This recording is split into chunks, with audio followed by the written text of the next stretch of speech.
ইরানের ক্ষমতার কেন্দ্রবিন্দুতে বড় পরিবর্তনের ইঙ্গিত, আর সেই মুহূর্তেই বিস্ফোরক বক্তব্যে সামনে এলেন নির্বাসিত রাজপুত্র। ইরানের সর্বোচ্চ নেতা আয়াতুল্লাহ আলী খামেনি এর মৃত্যুর খবরে নিজের অবস্থান স্পষ্ট করলেন ইরানের সাবেক রাজবংশের উত্তরসূরি রেজা পাহলভি। একে তিনি দেখছেন ইতিহাসের এক গুরুত্বপূর্ণ বাঁক হিসেবে। মার্কিন প্রভাবশালী দৈনিক ওয়াশিংটন পোস্টে প্রকাশিত এক লেখায় রেজা পাহলভি প্রথমেই ধন্যবাদ জানান সাবেক মার্কিন প্রেসিডেন্ট ডোনাল্ড ট্রাম্পকে, বিশেষ করে ইরানি জনগণের উদ্দেশ্যে দেওয়া সেই বক্তব্যের জন্য যেখানে স্বাধীনতার সময় এসে গেছে বলে মন্তব্য করেছিলেন তিনি। পাহলভির লেখায় উঠে আসে ইসলামী প্রজাতন্ত্রের দীর্ঘ শাসনামলের কঠোর সমালোচনা।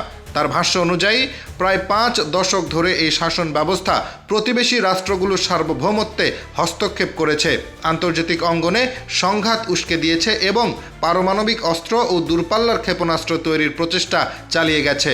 তবে সবচেয়ে ভয়াবহ অপরাধগুলো ঘটেছে দেশের অভ্যন্তরেই, এমন মন্তব্য করে তিনি স্মরণ করান চলতি বছরের জানুয়ারিতে বিক্ষোভ দমনের সময় হাজারো প্রতিবাদকারীর প্রাণহানির কথা।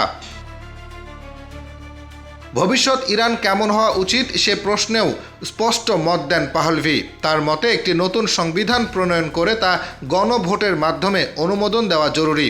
এরপর আন্তর্জাতিক পর্যবেক্ষণে একটি অবাধ ও সুষ্ঠু নির্বাচনই হতে পারে দেশের সামনে এগিয়ে যাওয়ার পথ।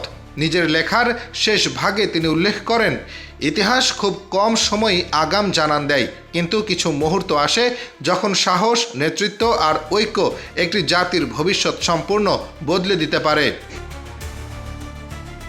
ইরানের রাজনীতি এক নতুন অধ্যায়ের দ্বারপ্রান্তে দাঁড়িয়ে। এই পরিবর্তন কোন পথে যাবে তা নির্ধারণ করবে নেতৃত্ব আর জনগণের ঐক্য। সময় বলে দেবে ইতিহাসের এই মোড়ে কে কোন ভূমিকা রাখে।